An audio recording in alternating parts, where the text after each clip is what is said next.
Assalamualaikum warahmatullahi wabarakatuh.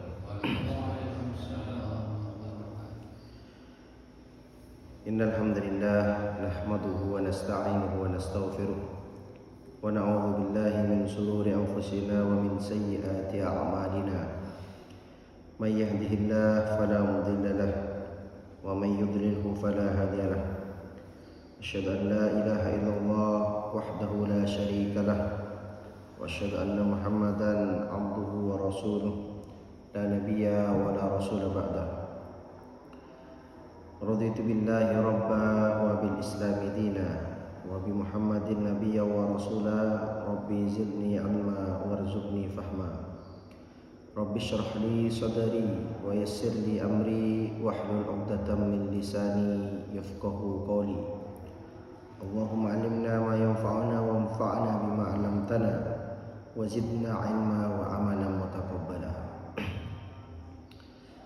Puji syukur kehadirat Allah Subhanahu wa taala atas segala limpahan nikmat dan karunia-Nya serta inayahnya kepada kita semuanya.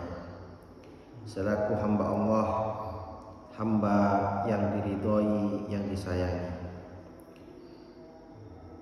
Dan segala bentuk kenikmatan yang telah Allah berikan merupakan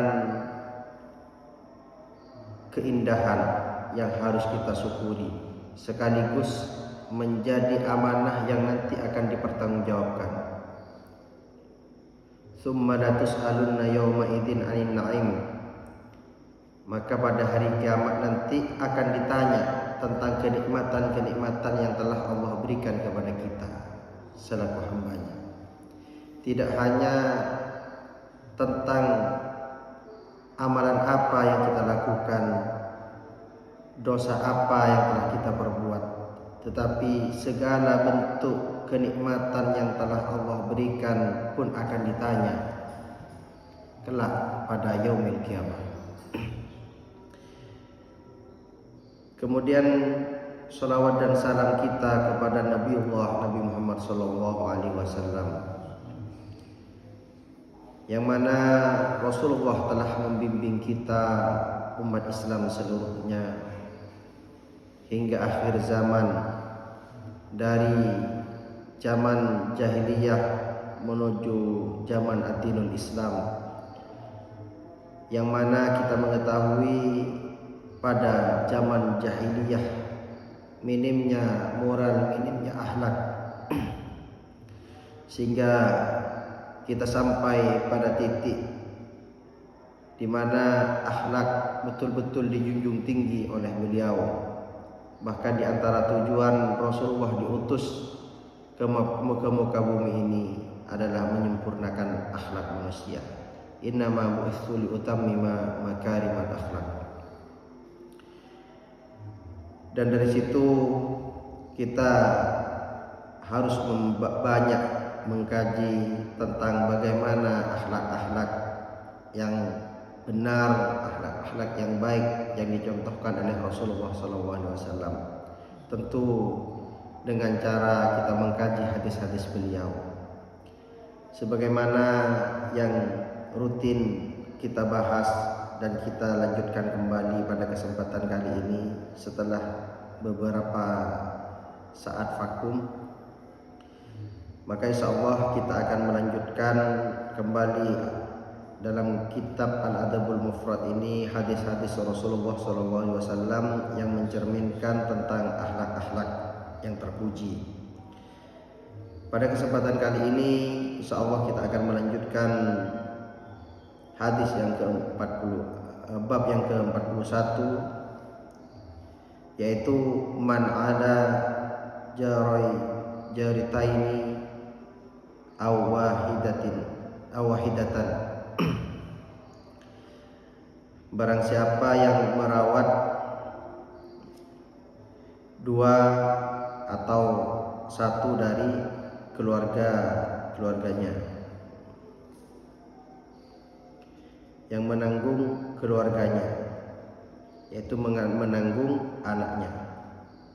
Di sini secara khusus disebutkan oleh Rasulullah di dalam hadis yang sahih, haddatsana Abdullah ibn Yazid.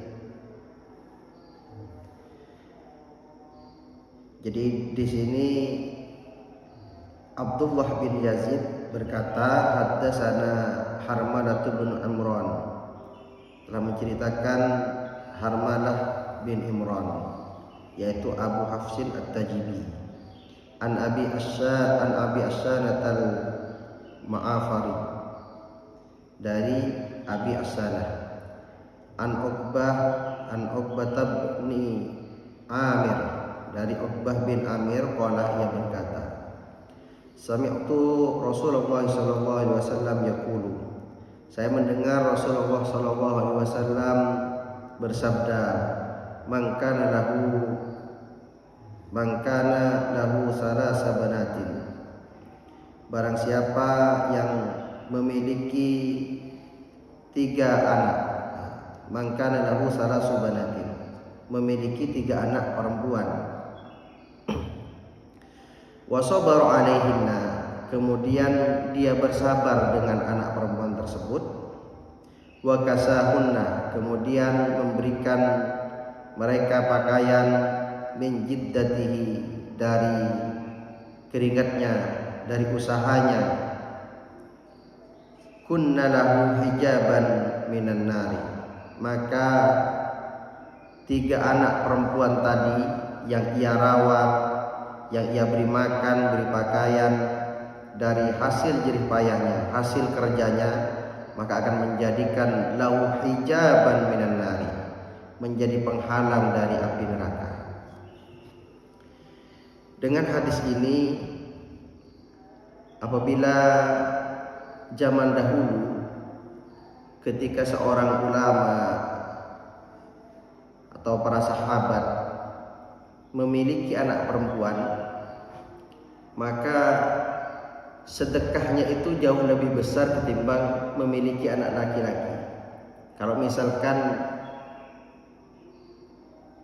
seseorang yang memiliki lahir anak laki-laki, maka mungkin seandainya bersedekah hanya sedekah 1 kambing. Tetapi ketika memiliki 1 anak perempuan, lahir anak perempuan, maka mungkin 2 kali lipat sedekahnya. Perkiraan seperti itu. Bersedekah menjadi 2 kambing. Kenapa? Karena dalam hadis ini dijelaskan ketika seseorang, orang tua memiliki anak perempuan, maka akan menjadikan jaminan, di sini disebutkan 3, menjadi jaminan penghalangnya seseorang, orang tua tersebut untuk masuk neraka. Maka ini merupakan nikmat yang besar. Dan hadis berikutnya juga dijelaskan bagaimana kalau misalkan 2. Haddatsana al-Fadlu ibnu Dukain qala, dari Fadl bin Dukain haddatsana Fitru an Sarhabil, dari Sarhabil qala, ia berkata, sami'tu bin Abbasin, saya mendengar Ibnu Abbas, anin Nabi sallallahu alaihi wasallam, dari Nabi sallallahu alaihi wasallam qala, bersabda, ma min muslimin tudrikuhu ibnatani, tidaklah dari seorang muslim yang ia memiliki 2 anak perempuan, fayuhsinu suhbatahuma, kemudian dia berlaku baik, merawat dengan baik, menemani dengan baik, mendidik dengan baik, illa adkhaltahul jannata, melainkan 2 anak perempuan tadi akan memasukkan ke dalam surga. Kalau tadi disebutkan 3 anak perempuan menjadikan penghalang masuk neraka, maka di sini 2 anak perempuan tadi yang dia rawat, dia berikan makan, dia didik dengan baik, akan memasukkannya ke dalam surga. Ini keistimewaan bahwa memang Islam ini mengangkat betul derajat perempuan. Itu yang pertama. Kemudian yang kedua, bahwa tanggung jawab orang tua kepada anak perempuan ini jauh lebih besar ketimbang anak laki-laki. Bahkan apabila anak perempuan tersebut melakukan perbuatan dosa, maka pun akan mengalir kepada orang tuanya dosa tersebut. Anaknya dapat, orang tuanya pun juga dapat dari dosanya. Sampai ijab kabul dilaksanakan sehingga beralih dialihkan kepada suaminya nanti tanggung jawabnya tersebut. Ini anak perempuan. Tapi keistimewaan ini merupakan keistimewaan yang luar biasa yang menjadikan kabar gembira bagi kita umat Islam, bahwa justru kita senang, kita berbangga ketika kita memiliki anak perempuan, bukan memiliki anak laki-laki. Tapi pada umumnya justru banyak orang tua yang merasa senang, bahagia betul ketika memiliki anak laki-laki. Bahkan sering ada ungkapan ketika punya anak perempuan lagi, sampai mungkin anak perempuannya 3, coba lagi. Padahal yang harus coba lagi itu justru memiliki anak laki-laki. Harus bagaimana berdoa memiliki anak perempuan. Karena kalau anak laki tidak ada hadisnya yang menjelaskan bahwa anak laki-laki 2 atau 1 atau 3 itu menjadi penghalang dari api neraka dan akan memasukkan ke dalam surga. Tidak ada jaminan. Tetapi kalau dari hadis ini sudah jelas bahwa memiliki 2 anak perempuan, dirawat dengan baik, dididik dengan baik, maka akan memasukkannya ke dalam surga. Kalau 3 bahkan menjadi hijab, penghalang untuk masuk neraka. Ini yang menyebabkan orang-orang terdahulu, ulama-ulama terdahulu, orang-orang alim, orang-orang soleh, ketika memiliki anak perempuan itu justru senang, bahagia sekali, karena ada jaminan dari Allah dan Rasulnya. Kemudian hadis yang sama, hadis yang ketiga ini juga hadis yang hasan sahih, yaitu diriwayatkan dari Abu Nu'man. Qala, ia berkata, haddatsana Sa'id bin Zaid, dari Sa'id bin Zaid. Qala, ia berkata, haddatsani Ali bin Zaid, telah menceritakan kepada aku Ali bin Zaid. Qala, ia berkata, haddatsani Muhammad bin Munkadir, telah menceritakan kepada aku Muhammad bin Munkadir anna Jabir bin Abdullah haddatsahum qala, bahwasanya Jabir bin Abdullah menceritakan kepada mereka seraya berkata, qala Rasulullah sallallahu alaihi wasallam, adalah Rasulullah sallallahu alaihi wasallam bersabda, man kana lahu salasu banatin, barang siapa yang baginya memiliki 3 anak perempuan, yu'awwiyuhum wa yukaffihim wa yarhamuhunna wa yukaffihinna wa yarhamuhunna, dan mereka orang tuanya itu merawatnya, mendidiknya, memberikan pakaian, makanan, dan memberikan kasih sayang kepada mereka, maka faqad wajabat lahul jannah albattah, maka surga menjadikan wajib baginya untuk memasukinya. Maka surga, Allah janjikan surga bagi orang tuanya. Kemudian ada seseorang laki-laki yang kemudian bertanya, nah ini kenapa Rasulullah hanya menyebutkan kalau 3 saja, 3 anak perempuan, bagaimana kalau misalkan dua anak perempuan? Maka faqala rajulun min ba'dil qaumi, ada seorang laki-laki yang bertanya dari sebagian kaum, wasnataini ya Rasulullah, bagaimana ya Rasulullah kalau punya anak 2 perempuan ini, hanya 2, tidak sampai 3 ya Rasulullah. Qala wasnataini, ya begitu juga ketika memiliki 2 anak perempuan, maka akan mendapatkan jaminan masuk surga. Ini jaminan tentu tidak semerta-merta kita sebagai orang tua seenaknya melakukan kemaksiatan. Jaminan ini bagi orang tua yang mendidik sekaligus jauh dari perbuatan-perbuatan yang menjadi penghalang pula untuk memasuki ke dalam surga Allah. Kemudian ini merupakan jaminan yang bukan berarti jaminan ini menjadikan seseorang masuk surga tanpa hisab.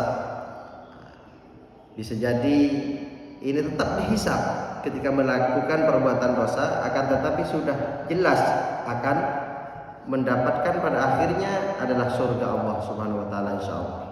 Jadi 3 hadis ini memberikan kepada kita kabar gembira bahwa apabila kita mendapatkan anak perempuan, jadikanlah anak tersebut sebagai anak yang istimewa.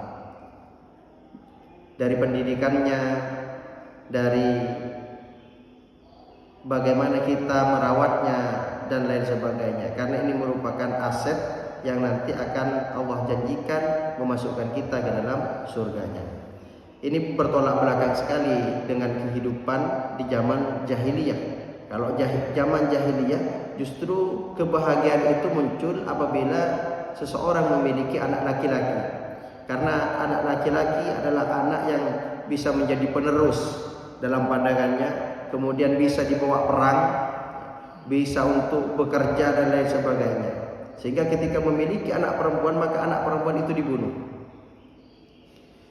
Karena apa? Karena tidak bisa dibawa perang, dianggap tidak berguna. Itu anak perempuan di zaman jahiliyah. Sehingga Islam datang justru sebaliknya, yang istimewa itu adalah anak perempuan ketimbang anak laki-laki, sebagaimana 3 hadis yang disebutkan barusan. Semoga hadis-hadis ini menjadi kabar gembira bagi kita dan juga menjadi semangat dalam mendidik anak-anak kita, baik yang laki-laki maupun perempuan. Terlebih khusus di sini adalah perempuan yang menjadi jaminan. Semoga bermanfaat bagi kita semuanya. Amin Allahumma amin. Apabila ada kesalahan mohon dimaafkan, karena itu datangnya dari saya pribadi. Tapi kalau ada kebenaran itu murni datangnya dari Allah Subhanahu wa taala. Aqulu qouli hadza wa astaghfirullah li wa lakum wa lisairil muslimin wal muslimat fastaghfiruhu innahu huwal ghafurur rahim. Assalamualaikum warahmatullahi wabarakatuh.